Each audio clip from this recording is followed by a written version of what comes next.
అందరికీ నమస్కారం. వేదిక మీద ఉన్న వారికి, ఇక్కడికి వచ్చిన వాళ్ళందరికీ, నా ఫ్యాన్స్కి అందరికీ.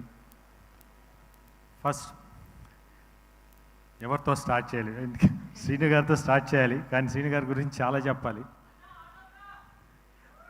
ఉండరా, మాటలు మర్చిపోతాను. ఫస్ట్ ఈ సినిమాకి పనిచేసిన ప్రతి టెక్నీషియన్కి, ఎందుకంటే కొన్ని ప్లేసెస్లో చేసాం, వెరీ వెరీ రిస్కీ ప్లేసెస్. ఎందుకంటే మన ఆర్ట్ డిపార్ట్మెంట్ కానివ్వండి, యూనిట్ కానివ్వండి, ఆల్ టెక్నీషియన్స్ చాలా కష్టపడ్డారు ఈ సినిమాకి. వాళ్ళందరికీ థ్యాంక్స్ చెప్తున్నాను. ఎందుకంటే ఈరోజు సినిమా ఇంత బాగా అవుట్పుట్ బయటకు వచ్చిందంటే ఆల్ దేర్ హార్డ్ వర్కే. ఎందుకంటే స్క్రీన్ మేము కనిపిస్తాం, కానీ వాళ్ళు బ్యాక్ ఎంత వర్క్ చేశారో నాకు తెలుసు. Thank you for all every one.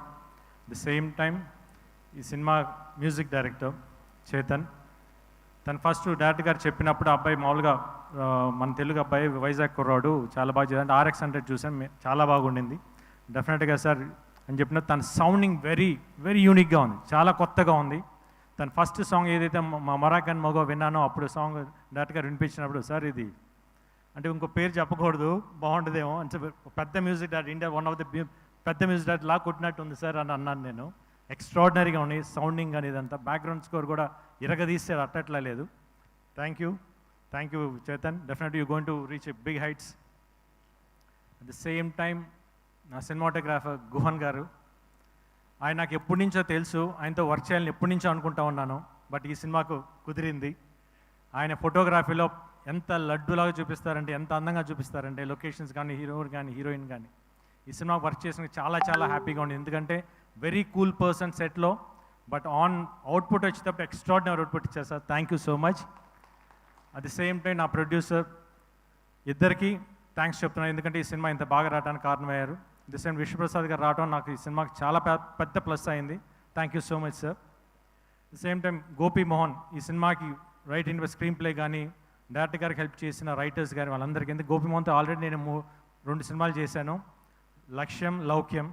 దీనికి మళ్ళీ చేస్తున్నాడు. డెఫినెట్గా we are going to hit the same range of it again.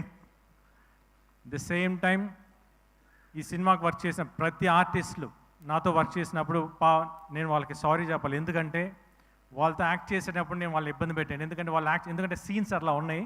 వాళ్ళు చేస్తున్నప్పుడు నాకు నవ్వు వస్తూ ఉండేది. నాకు నవ్వు ఆగదు, 1 స్టార్ట్ అయిందంటే ఆగదు. పాపం 1 టేక్ 2 10 టేకులు చేసేవాళ్ళు పాపం. బట్ వాళ్ళు తిట్టుకున్నా కూడా నేను చేయలేను, ఎందుకంటే నాకు నవ్వు వస్తాను. ఎందుకంటే సీన్స్ అంత బాగా వచ్చినాయి, ఎక్స్ట్రాడినరీ. ఎందుకంటే సెట్లో నవ్వుకుంటూనే ఉన్నాం ప్రతి సీన్ చేసేటప్పుడు. Thanks for all the artist who cooperated with me. ఇంకా ఫైనల్లీ లాస్ట్ నా డైరెక్టర్ శ్రీను గారితో నేను ఇప్పుడు కాదు, ఎప్పటి నుంచో చేద్దామని అనుకుంటా ఉన్నాను.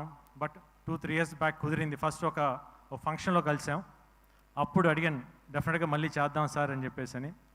తప్పకుండా చేద్దాం గోపి అని చెప్పేసి అన్నారు. అప్పటి నుంచి జర్నీ స్టార్ట్ అయింది. దాని తర్వాత శ్రీను గారితో కూర్చున్నప్పుడు ఫస్ట్ ఒక 2 లైన్లు చెప్పినప్పుడు, సార్ మీ పాయింట్స్ బాగున్నాయి, కాకపోతే ఇది నాకు సెట్ అవ్వేమో, కొంచెం న్యూ కమర్స్కి అయితే బాగుంటుంది అని అన్నాను. ఎందుకంటే I don't want to lose this opportunity to work with him. ఎందుకంటే శ్రీను గారితో వర్క్ చేయాలని నాకు అంత ఆశ ఉండింది. దాని తర్వాత ఈ పాయింట్ చెప్పింది, ఆ పాయింట్ బాగుంది sir, okay sir, ready, we'll go head అన్నా. లేదు గోపి, నా వర్క్ ఇప్పుడే స్టార్ట్ అయింది, ఎందుకంటే నా దగ్గర నుంచి ఎక్స్పెక్ట్ చేసేది మళ్ళీ నేను ఇవ్వాలి అది అని చెప్పేసి కసిగా 7 months కూర్చొని, నేను మాకు ఒక 7 months గ్యాప్ గోపి అని చెప్పి మొత్తం పర్ఫెక్ట్ స్క్రిప్ట్ చేసుకొని వచ్చారు. చెప్పినప్పుడు నవ్వుతూనే ఉన్నాను చెప్పినప్పుడు. అట్ ది సేమ్ టైం ఆయనతో వర్క్ చేసేటప్పుడు ఎలా అనిపించిందంటే, నేను ఇంతకుముందు శ్రీను గారి సినిమాలు అన్నీ చూశాను. ఎప్పుడైతే ఆయనతో ట్రావెల్ చేశానో అప్పుడు అనిపించింది నాకు, యాజ్ ఇట్ ఈస్ ఈయన ట్రేడ్ మార్కర్ ప్రతి ఆర్టిస్ట్లో కనిపిస్తుంది. నేను సెట్లో వెళ్ళిన 2 రోజులు నేను ఫస్ట్ కొంచెం కష్టంగా అనిపించింది. తర్వాత ఆయన చేస్తుంటే ప్రతిసారి వచ్చి యాక్ట్ చేసి చూపిస్తారు, నేను నవ్వుకుంటే పక్కకి వెళ్ళిపోయాడిని. ఎందుకంటే అది అంటే నాకే నవ్వు వస్తుంది, అంత బాగుంది. ఇంకోసారి సార్ ఇంకో 4 సార్లు చేయి చూపించాను. యాజ్ ఇట్ ఈస్ ఆయన కాపీ కొట్టేశాను, ఎందుకంటే అంత బాగా పర్ఫామ్ చేస్తారు. ఎందుకంటే ఆయన timing is very unique timing. ఆ పాజెస్ కానివ్వండి, మాట చెప్పి అంటాం, ఎక్స్ట్రాడినరీగా ఉంటాయి. ఎందుకంటే ఆయన జర్నీ నేను అంత బాగా ఎంజాయ్ చేశాను. అంటే ఒక పర్సనల్గా అంటే డైరెక్టర్ పక్కన పెట్టి ఒక బ్రదర్గా ఫీల్ అయ్యాను. Extraordinary person. అంటే ఒక ఆర్టిస్ట్ని ఎంత కంఫర్ట్ జోన్లోకి తీసుకురావాలి, తీసుకొచ్చి తనకు కావాల్సిన అంత పర్ఫెక్ట్గా తీసుకుంటారు. Thank you so much sir. డెఫినెట్గా నేను చాలా సినిమాలు చేశాను, ఇంత కంఫర్ట్ నేను ఎక్కడ చూశాను, బట్ స్టిల్ మీ దగ్గర చాలా ఎక్కువ కంఫర్ట్ అయ్యాను. At the same time very unique person అండి ఆయన. బేసిక్లీ అంటే సెట్లో నేను ఏ రోజైతే ఆయనతో ఫస్ట్ డే కూర్చున్నాను ఈ రోజు దాకా, నిన్న నైట్ దాకా కంటిన్యూస్గా సినిమా మీద వర్క్ చేస్తున్నారు. Not even a single minute divert అవ్వలేదు. అంటే ఇట్లా అంటే ఉంటారు డైరెక్టర్స్, బట్ ఇట్లాంటి డైరెక్టర్స్ నేను ఎందుకు ఇన్ని రోజులు చేయలేదని నేను చాలా రోజులు బాధపడ్డాను. బట్ ఇప్పుడు నాకు ఈ ఆపర్చునిటీ వచ్చింది. డెఫినెట్గా చెప్తున్నాను, ఈరోజు ఈ సినిమా రేపు దసరా October 11 రిలీజ్ అవబోతుంది. థియేటర్లో కూర్చున్న ప్రతి ఒక్కరూ నవ్వు ఆగదు, మీకు చెప్తున్నాను. యాక్షన్ కావండి, నవ్వు కానీ, కామెడీ ఎక్స్ట్రాడినరీగా వచ్చింది. You people are going to enjoy.